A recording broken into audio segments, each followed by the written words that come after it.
I recently made a short clip discussing how to find C1 and the surprising fact that most chiropractors actually never get that high with their palpation or their adjusting.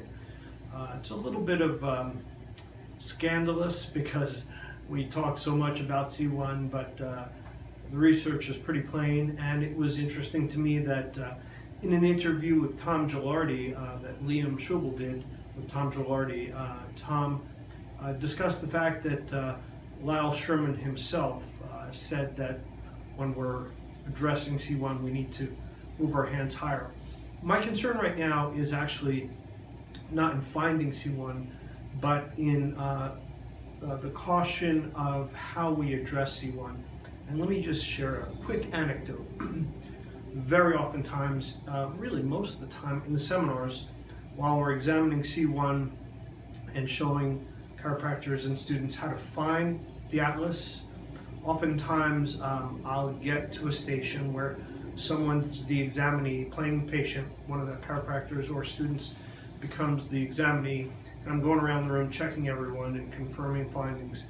And I'll say, now don't tell me, I'm going to tell you, typically when someone adjusts your atlas, your C1, you get a very bad result. You get neck pain, headaches, and all sorts of assorted symptoms. And they look at me in shock and say, well, how did you know that? That's a teaching moment. I bring everyone around, and it happens very consistently. And I'll explain to the patient, who is also a chiropractor, and to the room that this is a common occurrence, that when we do find the first cervical vertebra, it's oftentimes because the person has large transverse processes, or in these situations, because they have one large transverse process. And typically that person is getting adjusted, really roughly manipulated on that side, because the chiropractor is relying on osseous palpation, which is, as I've often said, that is kindergarten when it comes to chiropractic. B.J. Palmer taught us decades and decades ago, we can't rely on symmetry, that the upper cervical spine, really the spine in general, is asymmetrical. That's the rule, it's not the exception.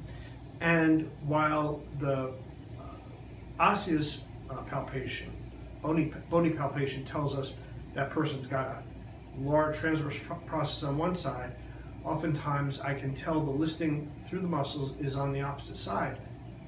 And when we address that person's C1 according to the muscles, they come up, and again with great surprise and relief, they'll often say, that's the first time I've ever been adjusted at C1 that it's not hurt me.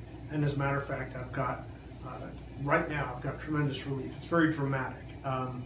This is really, really critical. It's also an object lesson as to why we need to carefully examine the spine using the muscles and or x-rays. If you're an expert, upper cervical x-rays, as in Blair or the knee chest folks, you need to be precise in the way you address C1. You cannot be relying on osseous palpation, and certainly you have to be very careful about using a diversified move with C1. You don't want to address it from posterior to anterior. You can lock that vertebra right up underneath the skull. It's a common problem with diversified practitioners, garden variety chiropractors like myself, full spine practitioners that are doing everything P to A, and you don't want to get behind C1 and drive it anterior. So beware that you can't rely on osseous palpation, and be very cautious about addressing C1. It wants to go into position if you know which way that it's listing.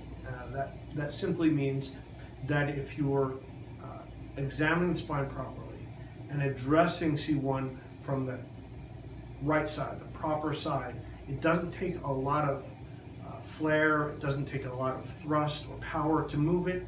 It just takes some finesse, some respect for the vertebra itself, and some understanding of the dynamics of the muscle tensions.